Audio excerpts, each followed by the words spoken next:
Buti na lang nagkausap tayo kasi yung iba nga pinapasa sa mga company, hindi nababayaran. Kasi pinapasalo din ng iba. Eh yung pag sumalo, hindi nagbayad. Nako.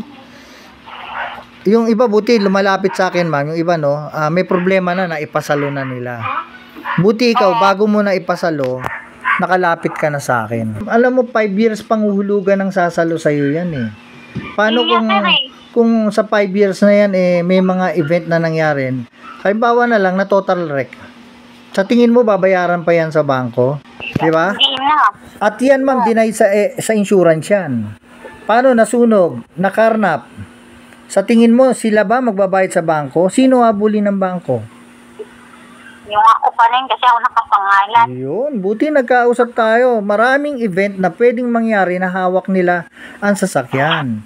Nagipit, naisanladin nila, 'di ba? Namatay yung sumalo. Sino maghuhulog? 'Di ba? So sino kawawa? Yung nagpasalo.